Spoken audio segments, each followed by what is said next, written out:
Merci pour votre accueil aujourd'hui. Je vais vous parler d'une application un petit peu plus précise que celle que tous les champs que Grégory vient d'introduire. Donc nous, on se spécialise chez InnovaFeed spécialement sur la nourriture aquacole. Pour plusieurs raisons. Tout d'abord, c'est là qu'on a identifié un besoin majeur, aussi bien sur le plan écologique que économique. On a la chance d'avoir, depuis le 1er juillet, une autorisation légale européenne qui vraiment ouvre un marché qui représente des débouchés qui sont extrêmement importants et donc extrêmement attractifs pour notre industrie. Je vais vous parler donc essentiellement du bar et de la truite parce que c'est là qu'on a fait les essais. Pour nous, les marchés vraiment les plus importants, ça va être la truite au niveau français parce que c'est la principale espèce qui est cultivée. Et après le saumon qui est aussi qui est de la même espèce que la truite, donc c'est les salmonidés, qui est le premier poisson élevé en Europe et le premier poisson consommé aussi. Tous deux ont cette spécificité quand même très intéressante, c'est que dans la nature, ils mangent beaucoup d'insectes. Et donc on a aussi, au-delà de l'intérêt nutritionnel, un vrai argument de naturalité à mettre en avant auprès du consommateur. Donc je vais vous présenter tout d'abord notre mode de production pour que vous ayez en tête comment on obtient une farine de qualité.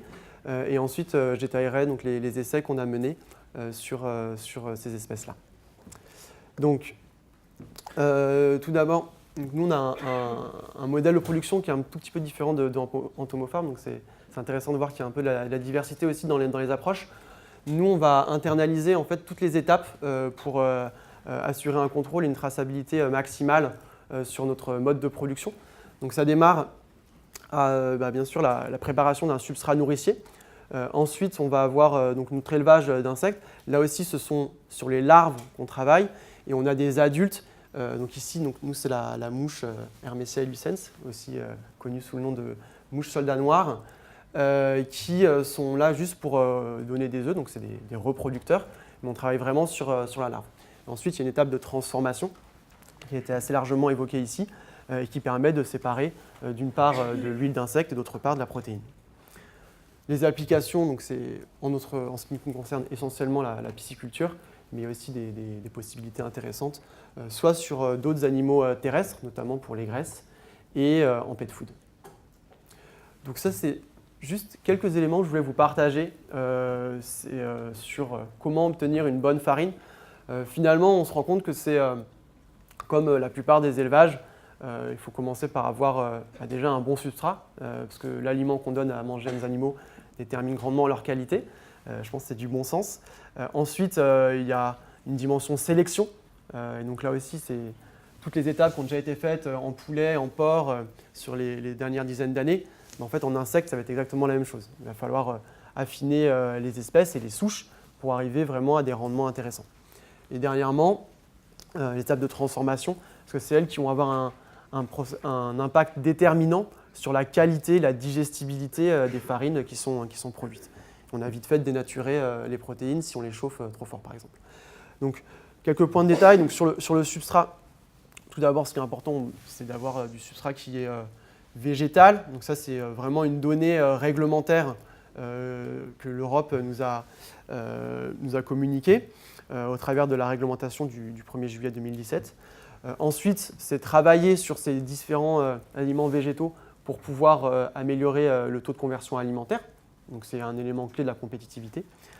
Ensuite, nous, l'intérêt qu'on a vu dans Hermesia illucens, c'est la possibilité de travailler sur des coproduits humides, donc qui sont vraiment nous, ce qu'on a identifié comme un gisement à la fois très abondant et aussi très compétitif, donc ce qui permet aussi d'avoir des coûts de production qui sont raisonnables et donc de pouvoir s'intégrer dans la filière aqua, qui est une filière qui est assez tenue au niveau des coûts. Et enfin, de travailler avec des fabricants qui sont agréés et dont c'est le métier en fait, de faire de l'aliment pour les animaux, pour être sûr qu'au niveau de traçabilité, on est vraiment au plus haut standard. Ensuite, donc, sur le choix de l'insecte, il y a 7 espèces qui ont été approuvées pour l'application en aquafeed. Donc ça limite assez considérablement le choix par rapport au nombre d'espèces qui existent dans le monde. Mais en gros, il y en a deux qui ressortent, hein, c'est le Ténébrio et l'Hermetia pour l'aquafeed. Nous, on a choisi cette espèce-là parce que, outre l'aspect coproduit humide, ce qu'on apprécie, c'est la durée de croissance extrêmement rapide.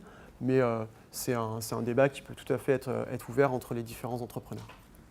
Enfin, sur la transformation, là, ce qui va être important, c'est de s'assurer qu'on a une séparation qui est plutôt sans solvant.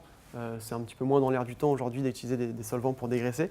Donc, rester sur du mécanique, bien respecter ces couples temps-température, d'une part pour assurer l'hygiène, parce qu'on est quand même sur une industrie qui est très nouvelle, où on est vraiment attendu au tournant sur les aspects hygiène, parce que les insectes, c'est quand même quelque chose qui est associé chez beaucoup de gens encore comme des nuisibles.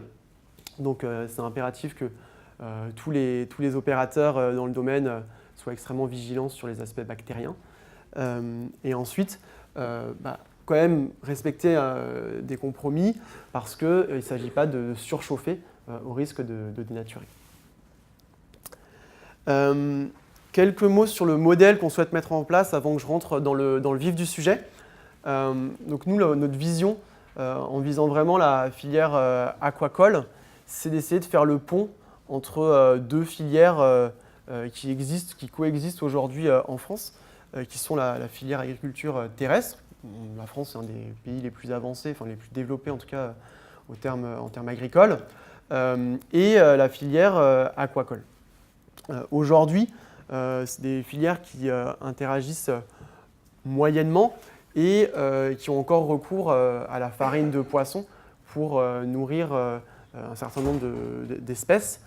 Et donc là, ce qu'on va essayer de mettre en place, c'est un modèle un peu plus local, où on va d'une part essayer de revaloriser les coproduits agricoles qu'on produit en France. On a cette chance donc d'avoir cette agro-industrie qui génère des montagnes de coproduits qui ne demandent que à être revalorisés.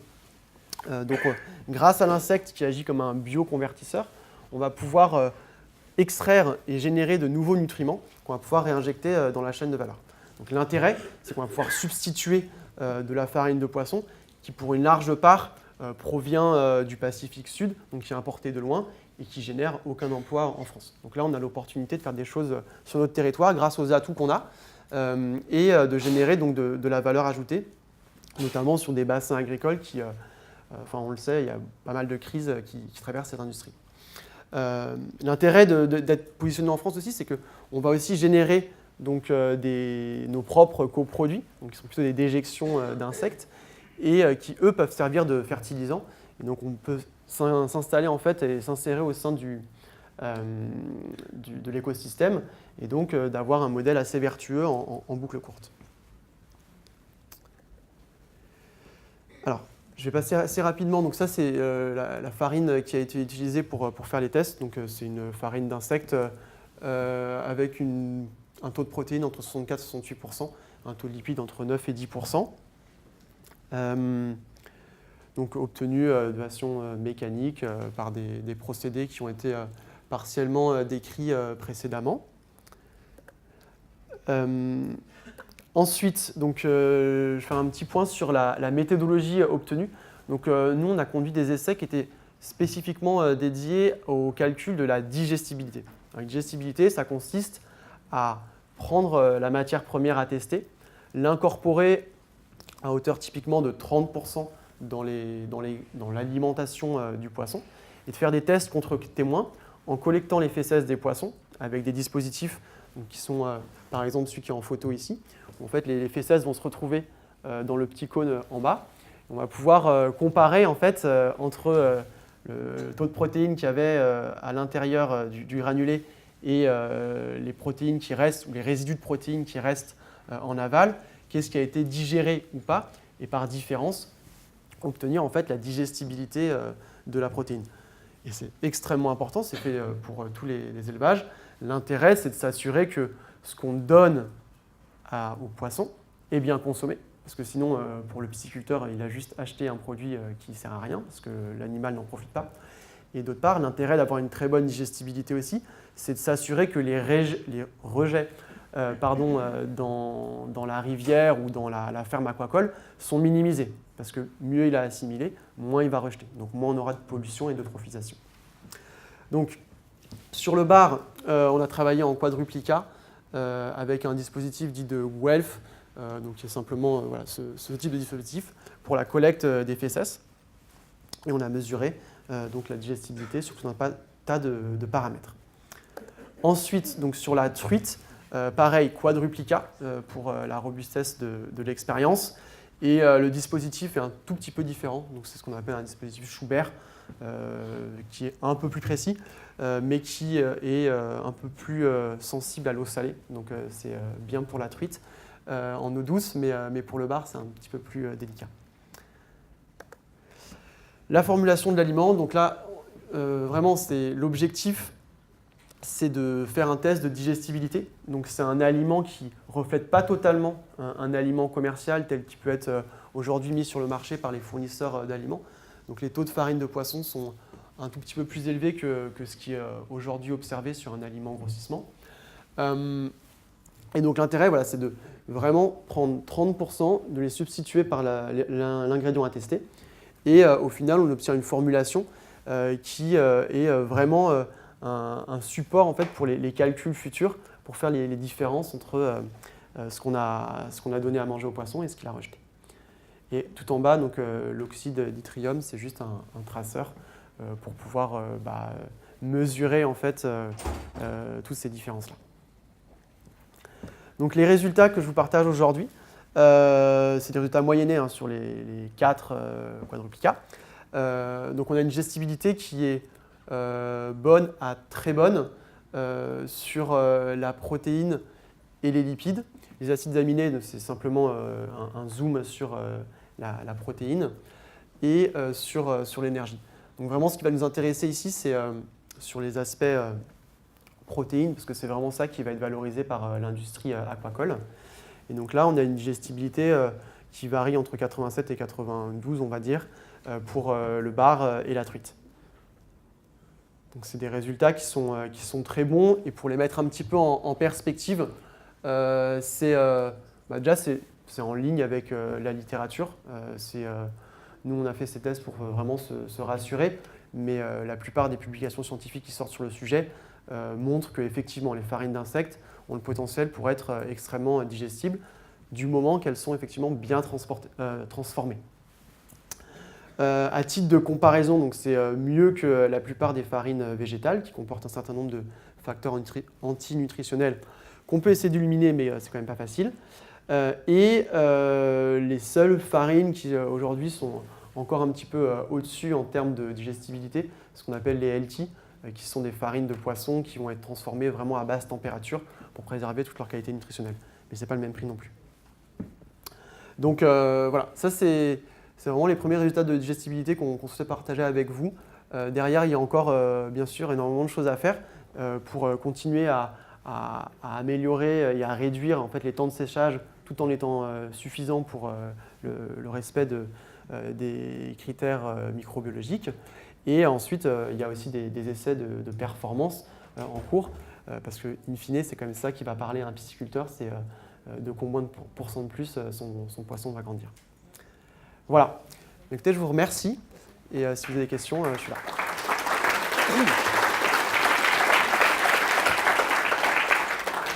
Merci bien pour cette présentation. Puis on va continuer à parler de digestibilité dans un instant, mais on va voir s'il y a des questions. Restez avec moi. Y a-t-il des questions? Oui.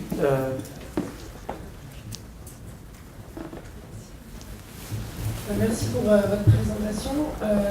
Dans votre business model, vous avez montré dans l'économie circulaire que les fesses issues des insectes pouvaient être réutilisés en tant que fertilisants pour l'agriculture. Vous n'avez pas été le premier à le dire, mais est-ce qu'il y a des publications scientifiques qui ont démontré l'intérêt des fesses d'insectes en agriculture, l'impact que ça pourrait avoir comme entrant en agriculture? Alors, nous, on a conduit des tests avec un lycée agricole du côté de Châteaudun qui montrent qu'effectivement, ça marche très bien. on ne l'a pas publié. Au niveau de la littérature, je ne saurais pas vous dire s'il y a effectivement des publications sur ce sujet. En termes d'enjeux économiques pour les entreprises comme la nôtre, c'est souvent un peu considéré comme la dernière roue du carrosse. Donc il y a un peu moins d'argent qui est investi là-dedans.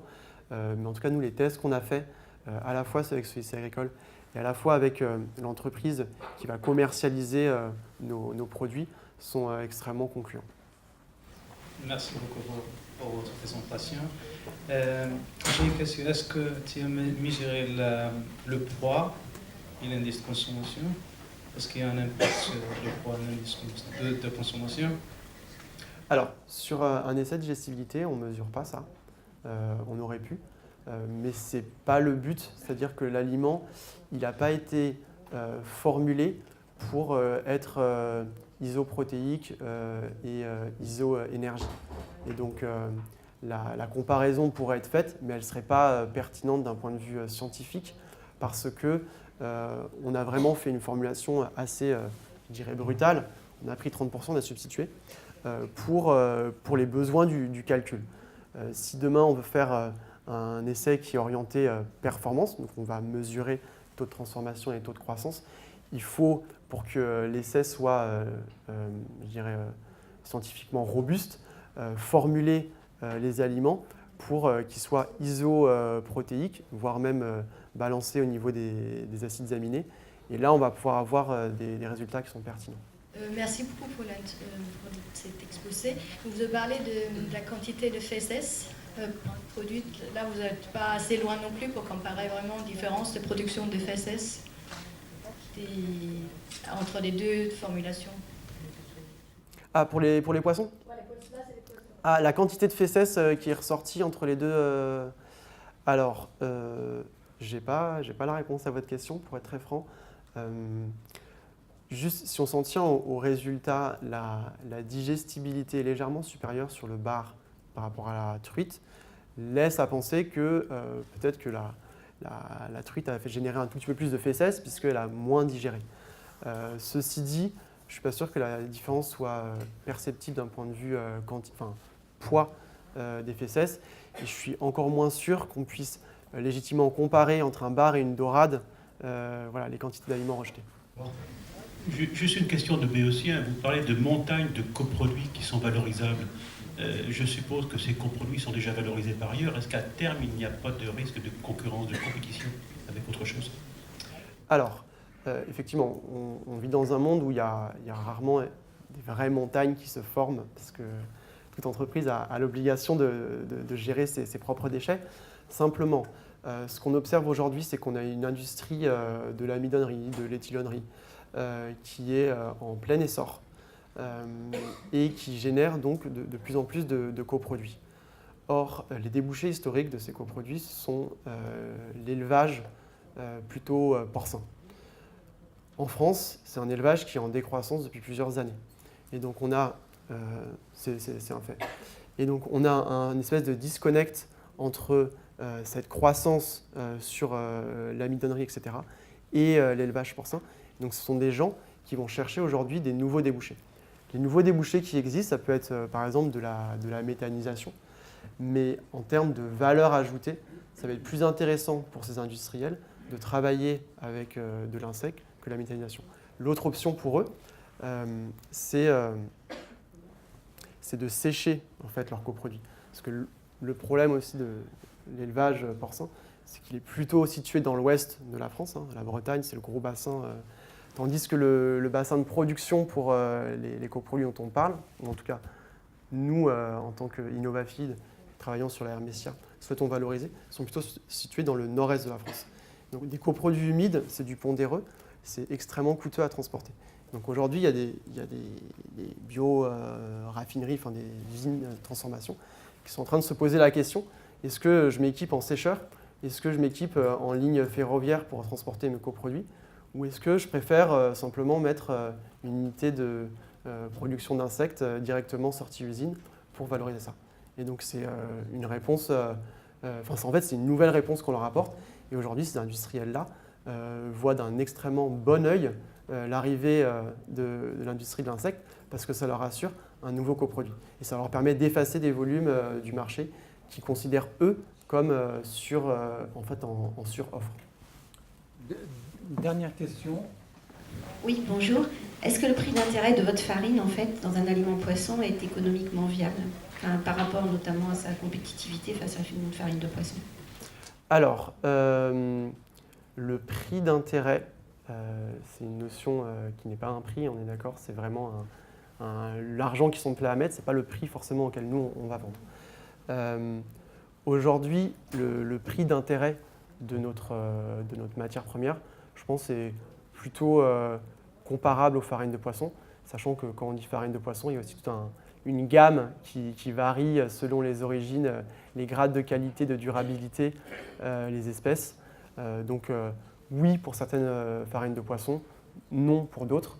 En revanche, la chance que l'on a, je pense que dans les premières années, c'est qu'on a autre chose à apporter que simplement une datasheet avec un nombre de protéines.